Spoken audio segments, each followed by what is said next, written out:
Gideon Marsh had never seen a city like Lyrian. It hovered above the stormy clouds of the Andromeda Rift, held aloft by giant energy pillars that pulsed with light. Crystals sparkled like stars across every tower, and bridges of transparent alloy arched between them, twisting in impossible shapes. Ships zipped along invisible flight paths, leaving streaks of blue and gold. To the aliens who lived here, it was home. To Gideon, it was a world that didn't want him. He had come from Earth, a planet small, broken, and tired. He had survived the collapse of his crew, the burning wreck of his salvage ship, and weeks alone in space. Lyrian was supposed to be a refuge, a place to work as a lowly engineer in the city's maintenance corps. Most of the aristocrats ignored him, the princes and princesses brushing past in their ceremonial robes. Humans were rare here, and they were considered fragile, limited, predictable. Gideon ignored the stares. He focused on what he knew: machines, energy flows, and problem-solving. Every day he climbed the towers, repaired energy conduits, recalibrated the city's levitation engines. It was dangerous work, but he liked danger. It reminded him that he was alive. The city itself was not forgiving. Storms raged in the rift below, with lightning that could crack even the strongest alloy. Gravity fluctuations sometimes threw maintenance drones into the void. Every step on the transparent bridges made Gideon's stomach twist, but he kept moving, holding his tools tight, his mind sharp. If a human could survive here, it would be through courage, intelligence, and careful observation. Rumors spread through the lower tiers of the city. Whispers about a human who could fix what no alien engineer could. He had repaired the North Levitation Array in half the time it normally took, improvising a solution that left alien supervisors staring in disbelief. Most thought it luck, some suspected cheating. Gideon knew it was skill. Then came the announcement. The Royal Council declared the next Celestial Gauntlet would be the hardest trial in 1,000 years. Only the princes could compete. The prize: access to the stellar core, the beating heart of the city, and the chance to gain unprecedented influence. Failure meant death. Gideon wasn't supposed to enter. He didn't belong. And yet, that morning, a council AI approached him, its crystalline voice echoing. Candidate eligibility confirmed. Human intellect detected. Enter the gauntlet. Gideon blinked. He stepped back. Surely it was a mistake. The gauntlet was designed for alien royalty, their minds trained to navigate its traps and moral puzzles. Humans weren't meant for it. And yet the AI insisted. He had no choice but to prepare. The news spread quickly. Lower-tier aliens whispered, "A human in the gauntlet?" The upper tiers laughed, certain he would die. Princes scowled, annoyed by what they called an improper intrusion. Gideon felt a mix of fear and excitement. This was insane. He could die, but he could also do something no human had ever done. He clenched his fists and reminded himself of Earth, of the friends he had lost, of the shipwreck in the cold vacuum. He had survived worse. That night, Gideon stood on the highest observation deck he could access, staring down at the glowing city below. The energy pillars hummed under his feet, a sound that resonated in his chest. He thought of the gauntlet, of its deadly chambers, its illusions, its tests of mind and body.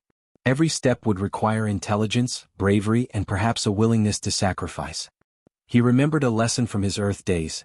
Survival favored those who adapted, who noticed patterns, who remained calm under pressure. The Celestial Gauntlet was designed to break the arrogant. He would need to do more than survive. He would need to outthink it. Outthink everyone who believed themselves superior. Sleep was impossible. Every sound from the city, the whirring drones, the distant rumble of storms, the occasional scream of a daredevil pilot, kept his senses alert. He ran scenarios in his mind, imagining each chamber, each puzzle, each impossible trap. He imagined failure and felt the cold grip of fear. Then he imagined success and felt the thrill of possibility. By dawn, the council chambers were crowded. Princes lined up in ceremonial robes, their faces set with pride and confidence.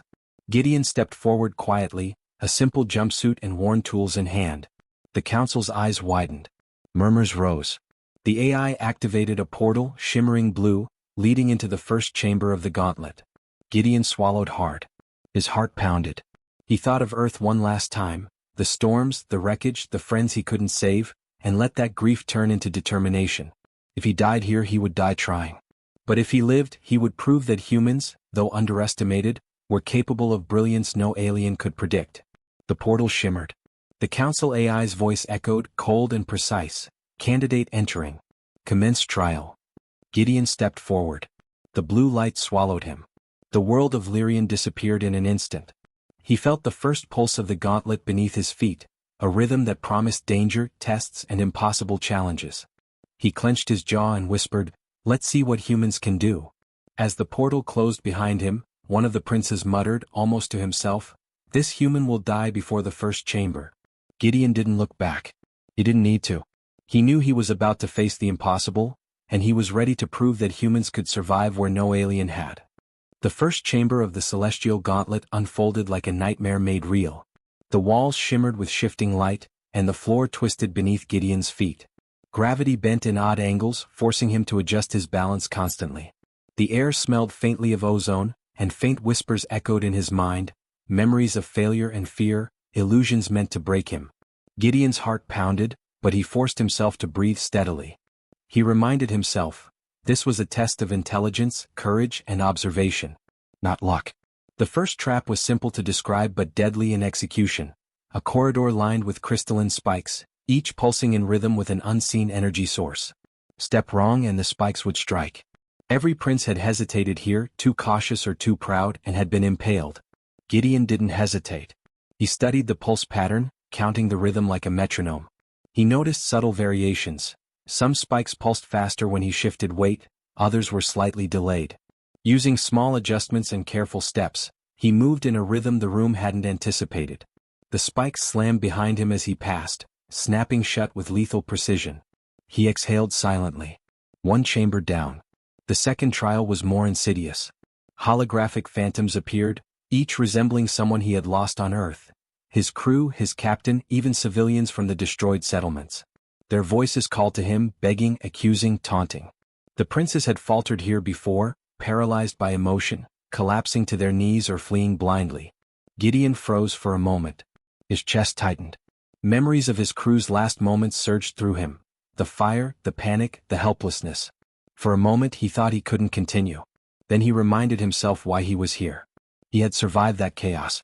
He had learned that fear could be acknowledged without letting it control you. He stepped forward, acknowledging each phantom with a nod. He whispered to each one, not to calm them but to steady himself, "I see you. I won't forget you. But I won't let you stop me." The illusions flickered and he felt the pressure ease. The gauntlet had underestimated the human mind's ability to face grief and still act. Next came the chamber of logic and energy, a room filled with floating energy orbs, each connected by thin beams of light. Touch the wrong orb and the chain reaction would overload, releasing a shockwave that could knock him into the void.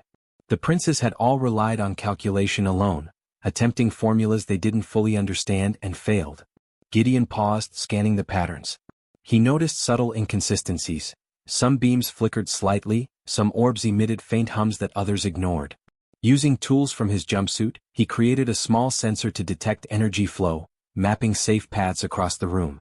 With precise movements, careful timing, and a calm mind, he navigated the chamber without triggering a single shockwave. By now, whispers had spread among the observers. The human is still alive. Some aliens frowned in disbelief. The council murmured among themselves, uneasy that the gauntlet had never accounted for adaptability like this. The fourth chamber was psychological, a massive mirror room reflecting multiple versions of Gideon. Each reflection spoke in different tones, accusing him of weakness, of unworthiness, of daring to compete where no human belonged.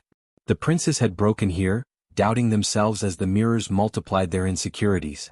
Gideon felt the pull in his chest, the desire to run, the temptation to see the reflection of a safer life far from the gauntlet. But he clenched his fists. He had lived through worse, fought through worse, and he refused to let illusions control him. Instead, he faced the mirrors, touched the cold glass, and said aloud, "I am human. I'm not perfect, but I am not afraid to try." The mirrors cracked, shattering with a resonant chime. A hidden door opened, leading him deeper into the gauntlet. Every step reinforced the lesson he had learned on Earth. Courage was not the absence of fear, but the will to act despite it. By the fifth chamber, exhaustion clawed at him. His muscles burned, his mind ached, and his heart raced like a drum in his chest. Yet the stakes had risen. The room was a gravity maze, shifting unpredictably, with platforms that twisted and spun in impossible ways. Misstep and a fall would mean instant death. The princes had failed this chamber repeatedly. Gideon studied the movements. He noticed subtle patterns, the way the platforms responded to pressure, the slight lag in the gravity shifts. He didn't rush. He timed each jump, adjusted mid-air, and used the momentum of the spinning platforms to propel himself forward. Each move required split-second calculation and instinctive adaptation. He landed safely on the far platform, heart hammering, sweat stinging his eyes. He paused and looked back at the void he had crossed. A human shouldn't be here. None should survive this far. Yet here he was, a human outsider, continuing where trained princes had failed. Fear threatened to creep back in, but he pushed it down. One chamber remained. He didn't yet know what awaited, but he felt the same thrill he had felt facing Earth's storms. A mix of danger, challenge, and the chance to prove something greater. A faint vibration pulsed through the chamber. The AI's voice, crystalline and cold, echoed in his mind, candidate progressing beyond expected limits. Final challenge ahead. Gideon swallowed. His jaw set. Every instinct screamed danger, yet he smiled slightly. The gauntlet didn't know humans yet, not truly. But he was about to show them. He stepped forward toward the last door of the sequence, unaware of the chamber waiting on the other side. A test no prince had survived, designed to break body, mind, and soul. And for the first time he felt the full weight of what it meant.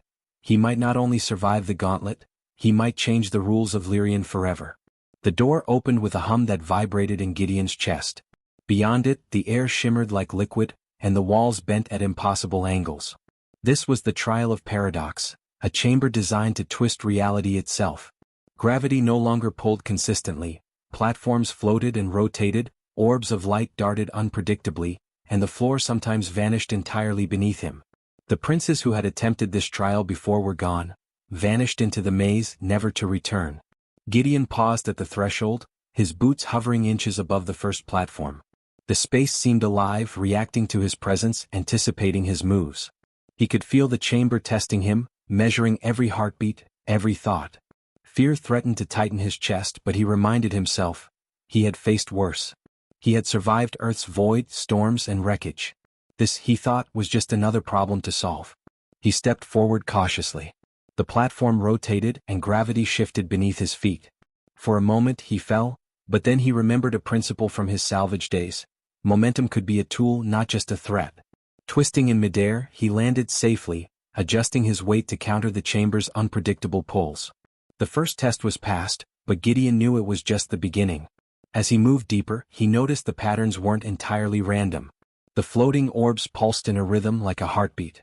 Princes had tried brute force, rushing through, attempting to anticipate the chaos. That strategy had failed. Gideon slowed his pace, observing, listening. He let the rhythm guide him. With every step, he synchronized with the pulse, feeling the shifts and timing his movements accordingly. A holographic predator appeared, a jagged, multi-limbed creature, invisible until it attacked. Its strikes followed no predictable pattern. The princes had panicked here, slashing blindly, and ended in the void. Gideon studied its movements, predicting its swings based on subtle cues, the tension in its limbs, the glow before it lunged. Using his small tools, he created a temporary barrier of energy, diverting the creature's momentum and slipping past it. The chamber was relentless. Platforms vanished without warning. Gravity reversed. Illusions of fire and void surrounded him, whispering accusations.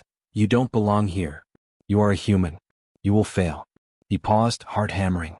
The voices were faint echoes of his own fear. He clenched his fists. I've survived worse. I've lost everything and kept going. I will not fail here. Then came the puzzle of the energy lattice. Beams of light crisscrossed the room, forming intricate patterns. Touch the wrong one and the chamber would collapse. He realized that brute force, the method used by princes, would never work. He needed to think differently.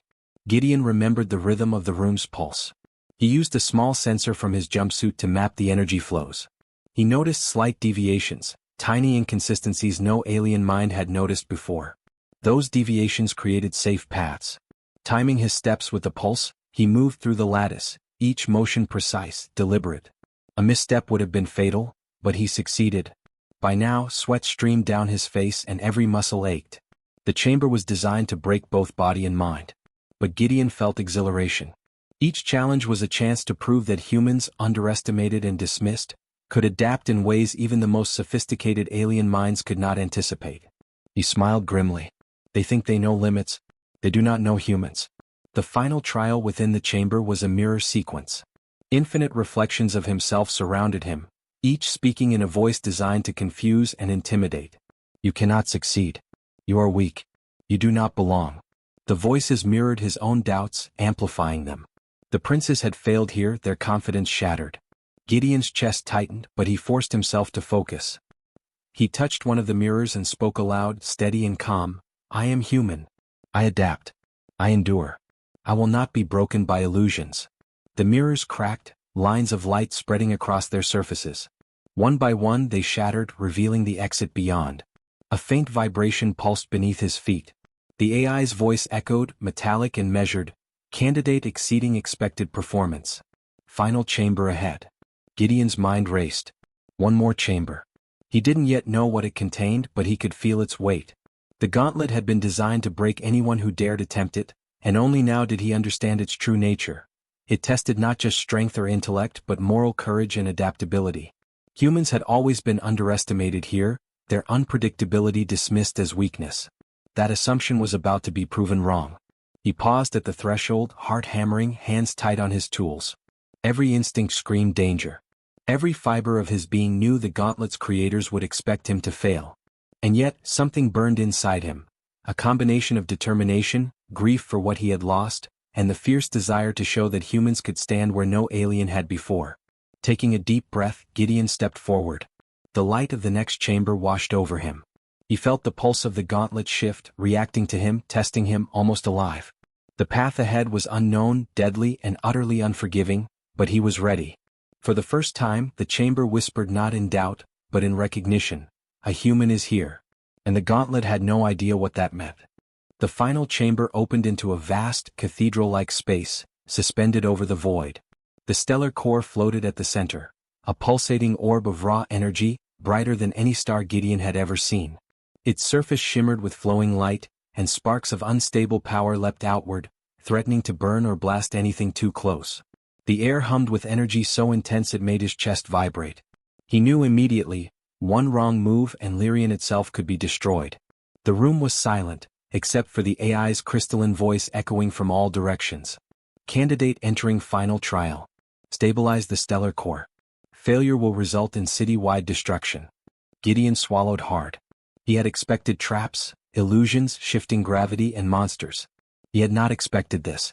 The gauntlet saved its deadliest challenge for last, not just skill but judgment. Princes had come here before, confident in their protocols and ceremonial training. They had failed, some by panic, some by overconfidence. None had survived. He stepped forward carefully, scanning the core. Its energy fluctuated unpredictably. It wasn't damaged, it was testing him, measuring his understanding of balance, of risk, and of moral choice. He realized instantly, this was not a puzzle to solve with brute force or calculation alone.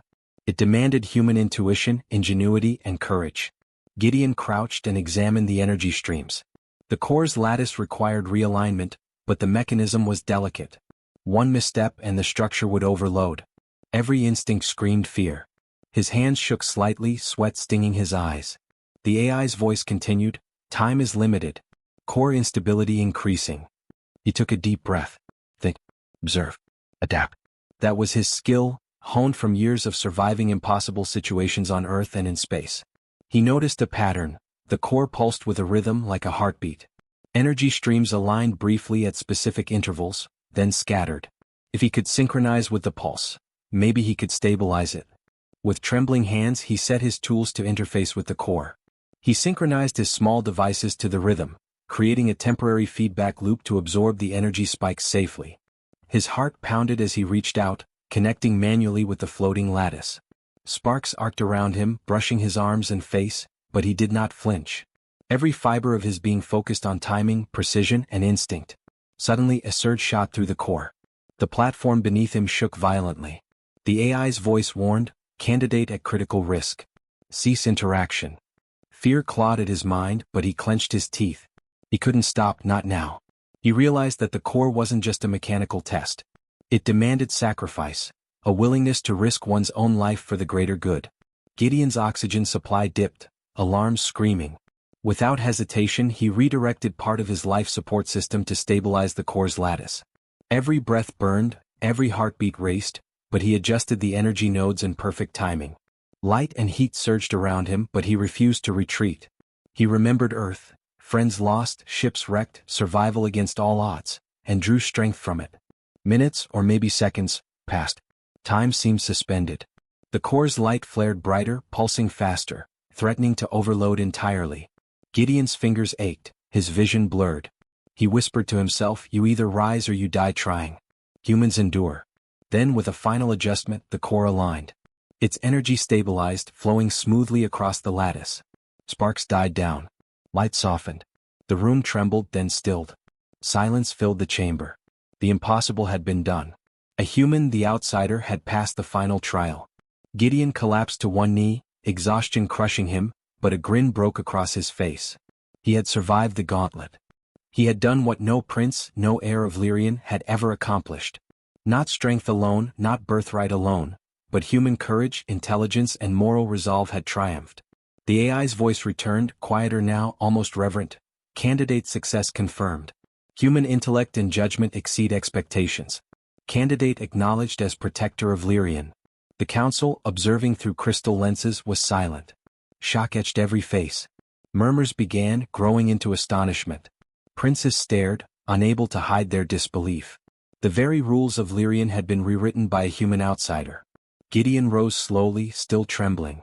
The stellar core's light reflected in his eyes, and he felt something he hadn't in months: hope. Not just for himself, but for every human who had been dismissed, underestimated, or ignored. He had proven that courage, intellect, and moral choice were not limited by species, birth, or privilege. He walked toward the exit, the council rising in reluctant respect. Every step felt heavier with the weight of what he had accomplished. Outside the chamber, children and workers gathered, hearing the story spread like wildfire. A human had done the impossible. One prince stepped forward, head bowed. "I underestimated you," he admitted. "Lyrian has been blind. We have been blind." Gideon nodded, not with arrogance, but with quiet determination. "It's not about being better than anyone. It's about being willing to act when others hesitate. That's what humans do. That's what anyone can do if they choose to try." As he left the chamber, the stellar core pulsed steadily behind him, a symbol of stability, but also a reminder. Extraordinary challenges demanded extraordinary courage. And sometimes the greatest strength came not from training or titles, but from the human heart. Outside the gauntlet, the city's sky shimmered with light, storm clouds breaking in radiant beams. The alien spectators whispered among themselves, awed and unsettled. The rules had changed. Tradition had been challenged. And one human had shown that survival, ingenuity, and heroism could triumph where no alien could. Gideon looked down at the glowing city below. For the first time he felt truly at home, not because the city had welcomed him, but because he had earned his place through courage and intelligence alone. But even as he stepped toward recognition, he knew the journey was not over. Lyrian had many challenges still, and the true test of a human hero was not surviving one trial, but using that survival to inspire change, to protect the weak, and to lead where others had failed. And Gideon Marsh, the human who had passed the impossible royal test, was ready to meet them all. Gideon stepped out of the gauntlet, the city of Lyrian stretching beneath him like a river of light and crystal. The crowds of aliens and workers alike parted instinctively, awe written across their faces. Some whispered, some bowed, some simply stared, unable to comprehend what they had witnessed. A human had survived the trial that no prince could. He felt the weight of every eye on him, every expectation, every disbelief. The council awaited, their robes flowing, faces a mixture of shock and reluctant respect. The stellar core pulsed behind him, steady now, no longer a threat but a monument to what had been accomplished. He had done more than survive, it was a human triumph over impossible odds. The council president, a tall alien with translucent skin and eyes like molten silver, spoke first. "Gideon Marsh, human. You have not only survived the gauntlet, you have surpassed every expectation. By tradition, you are now acknowledged as protector of Lyrian." Gasps filled the hall. Princes shifted uneasily, their pride wounded, but there was no argument. The AI's declaration had made it official. The first human had earned authority over a city that had never believed humans were capable of greatness.